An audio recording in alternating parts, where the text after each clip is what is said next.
You know what I mean? So he's basically, I just think he's zigzagging down, like taking big wide zigzags down the middle of the political Yeah, spectrum. that's You kind know of what what I I mean? see too. I agree with And you there. and it's going to be up to Andrea. I really like to see Andrea Horvath step up her game and keep him more honest to the left.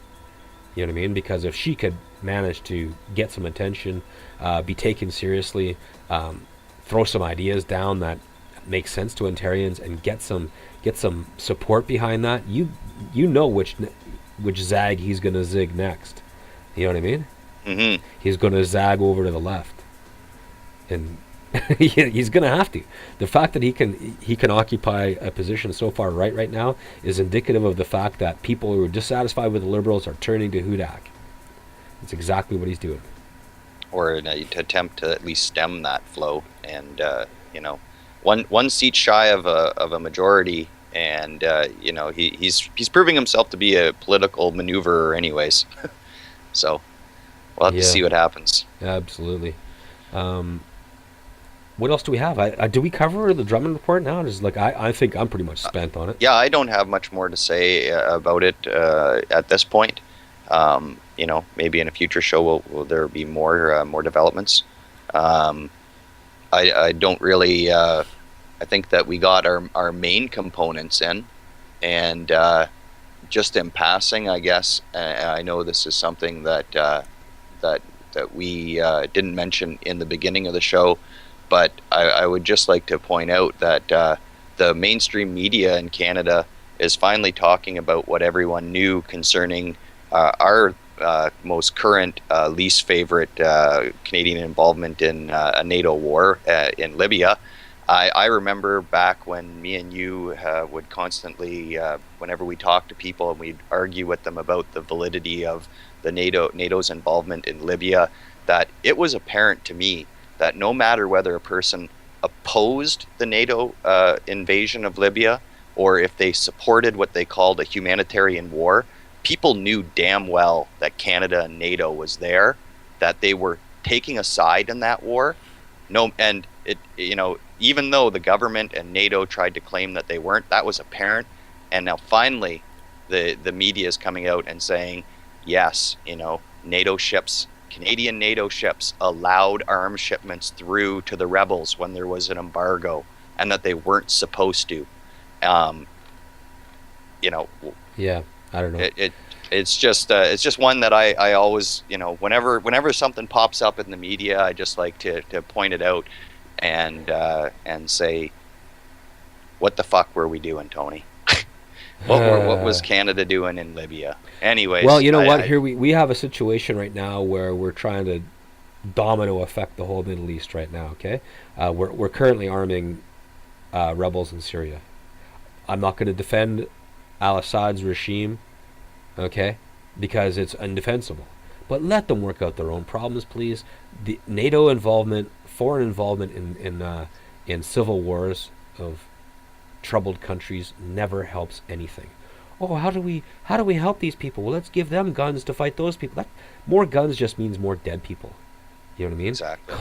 Clearly, we're just trying, and we've said this on the show before. What's happening in Syria is an attempt to destabilize one of the enemies of Israel and America in the Middle East, so that whenever they go for Iran, it's going to be easier because Syria is one country that is just barely controlling its own people right now, right? Because its own people suddenly they had protesters, but now those protesters have NATO weapons in their hands. Okay, Exactly. so yeah, this relates to what you were saying about Libya because here's now we're following a pattern. Okay, we're Pattern of destabilization while claiming this righteous point.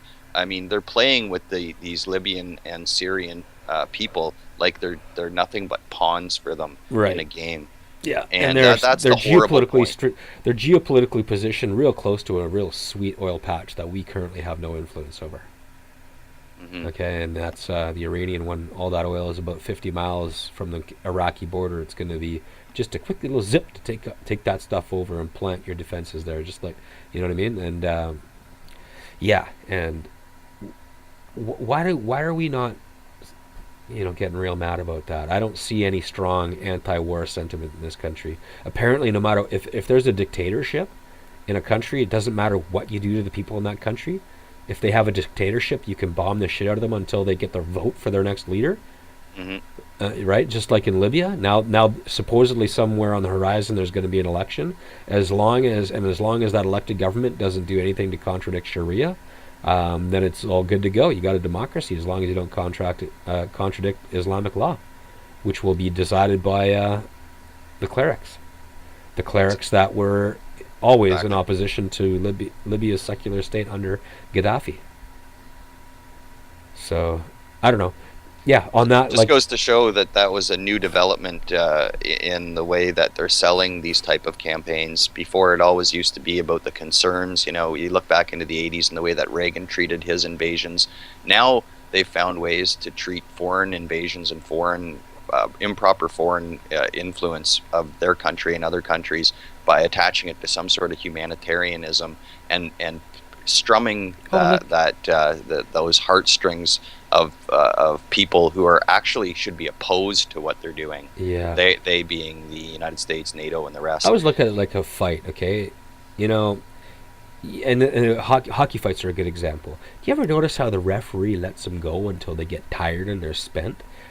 Because a referee, the best thing that they can do if they jump into a fight right away is get one of the guys really hurt, perhaps themselves hurt, right? You let the Mhm. two equally matched opponents tire themselves out, do everything they can do, and then you split them up. So that's the way you do less damage by intervening in a fight. And I look at it the same way in terms of, you know, a sovereign country having a civil war. You don't add fuel to the fire by giving them guns, or Exactly. or even worse, bombing them. You know, Hmm. that doesn't do anything good. I don't understand any of the like. And then hey, you're defending a dictator. No, I'm not. I'm defending a country's rights to work its own shit out. You know what I mean? Exactly. Yeah, and then no, it's a dictatorship. You got to give them democracy. They have to have a fighting chance. Like, I don't get the logic. I mean, ask all those people in Libya that got filled with shrapnel, got uh, vaporized by a bomb. You know what I mean? Ask them how they're going to enjoy casting the vote in the next election. You Yeah, know what I the mean? 25,000 dead that the UN has counted, and I think the NTC has God. actually even come out and said that it's probably more like 50,000 dead. And you know what? So, I listen to the CBC too much because it pisses me off, right?